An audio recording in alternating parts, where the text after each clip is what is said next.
Hi, Gil from Testing Gil here. Throughout history, from the cavemen of old, we were always looking for signs of quality. And there was only one way to do it. Look at the final product. But it takes time. And there's another problem. If you're assessing the situation after you won and the mammoth lost, that's a little bit late. So what we're looking for are what we call leading indicators. Things that will tell us now if we're on the right path or if we should change anything before we get to the finish line. In the software world, everyone agrees that we want more of these and more early in the process. Testing comes too late because it's only after the coding is done. So what can we do earlier? We can do requirement and design review and code reviews. All these things happen before we release and tell us early if we're on the right track. But these don't scale. So what good are they? What does scale? What can we use to look at the code as it goes into the pipeline and measure and tell us that it's going to be a quality product? Code coverage, of course. It's the universal metric of quality. It tells you how much of your code is covered by tests. So if the test passed, the more code and tests, more coverage we get, more quality, more sparkly and shiny the product will be out there, right? Well, not exactly. In order to understand why, we need to talk about how code coverage tools work. Depending on the technology, the tools hook themselves into the testing process and mark for themselves when we enter a function and when we get out of a function.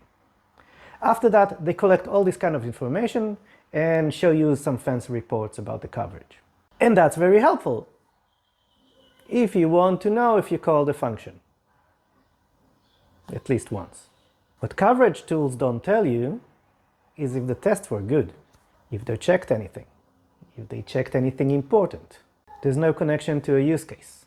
If that use case is relevant, is current, is run once a year or every second, runs on a single thread or by 1,000 users, it just tells you, thanks for visiting our function, here's our rating. So what can you do with this number? Well, not much. Obviously, a low number means you don't get enough coverage, which means not a lot of tests, which means probably lower quality. But what about higher coverage numbers? Can we connect the covered lines to use cases or important use cases? Can we connect these lines to actual quality? No, we can't.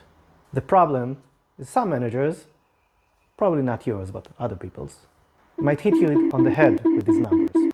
If you don't reach the coverage number, that means you, yes you, are hurting quality. So coverage tools, are they good for nothing? Not completely. If you want to check that a buggy area gets covered with tests, incremental coverage is your friend. But that's just for small areas and only in the beginning.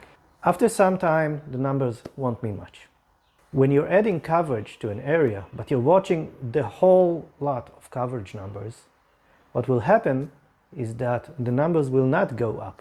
If you're working on a small area and measuring the coverage over a very big area, what will happen is that you will add coverage, but the numbers will not go up because the percentage of coverage is very low. And that's really not a good motivator. So, is code coverage hazardous to your health? Well, it probably doesn't raise the quality of your product or your life. Yes, it's easy to measure, but it doesn't say much about the real quality. There are things you can do instead, but we'll keep that for another video. Until then, thanks for watching. Hit the like and subscribe buttons. Leave me some comments down below. Enjoy some other videos on this channel. And thank you and have a good day. Bye.